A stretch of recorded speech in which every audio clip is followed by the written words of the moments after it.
जय श्री सीताराम सभी को, सभी भक्तों को। मैं पंडित मनोज तिवारी, बाबा नीम करोड़ी धाम, ठाणे, विजय गार्डन।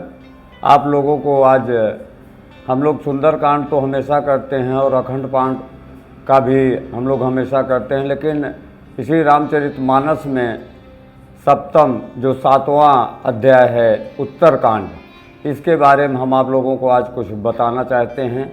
ये कांड ऐसा है जिसमें भगवान राम अयोध्या वापस आए और उनका राज्याभिषेक हुआ और सारी प्रजा जो है सुखी हो गई। वहाँ पे भगवान के राज्याभिषेक के बाद कभी कोई प्रजा दुखी नहीं हुई और सब एकदम सुख शांति समृद्धि यश वैभव कीर्ति उनको प्राप्त होने लगी।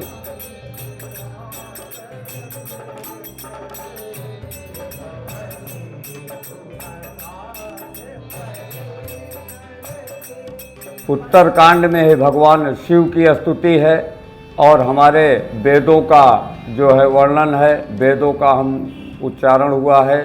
तो उत्तरकांड इसलिए महत्वपूर्ण है। उत्तरकांड में हमें सारे कांडों का जो, इसीलिए उसका नाम उत्तरकांड है। सारे जितने भी कांड हैं रामचरितमानस में, सारे कांडों का उत्तर उत्तरकांड में मिलता है और हमारे जीवन में भी जो कठिनाइयाँ आती हैं उनका भी उत्तर हमें उत्तरकांड में मिलता है।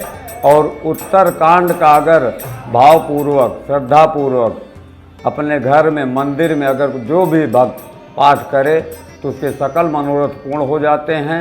और उत्तरकांड पढ़ने से पहले हमें जैसा उत्तरकांड में लिखा है, जैसा हमारे प्रभु श्री राम जी ने हमको आदर्श दिखाया है, हमें भी उस मार्ग पे चलना पड़ेगा, तभी हमें उसका फल मिलेगा। ये नहीं कि हमने उत्तरकांड पढ़ लिया, उसका अध्ययन कर लिया, हो गया। नहीं, हमें अपने जीवन में जो भी उत्तरकांड में दिया गया है उसको उतारना होगा। तभी सुंदरकांड में लिखा है, एक चौपाई है कि निर्मल मन जन सो मोहि पावा, अब मोहि कपट चल छिद्र न भावा। भगवान कहते हैं कि हम उसी के पास आएंगे जिसका मन निर्मल हो, जिसकी आत्मा शुद्ध हो, जिसके आहार शुद्ध हो, जिसके विचार शुद्ध हो और जिनका ये सब शुद्ध है। मैं उनके करीब हूँ, उनके सारे मनोरथ को पूर्ण करूँगा।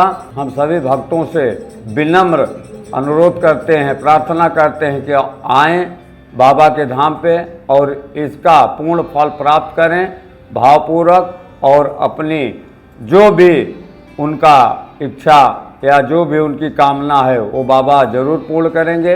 रामचरितमानस ये मानस नहीं है, महामंत्र है और इस महामंत्र का किसी भी कांड का आप जप कीजिए आपको फल मिलेगा। लेकिन सुंदरकांड और उत्तरकांड दो कांड ऐसे हैं रामचरितमानस के कि जिनके करने से हमारे सारे कांडों का फल हमको मिल जाता है। अगर हमारे पास समय नहीं है तो हम ये दो कांड कर सकते हैं।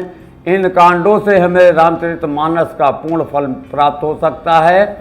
और रामचरितमानस में ही एक चौपाई और है, मंगल भवने मंगल हारी, द्रवहु सु दशरथ अजुर बिहारी। अगर इसका हम नित्य पाठ करें तो हमें पूरे रामचरितमानस का फल मिल जाता है। बोलिए जय श्री राम।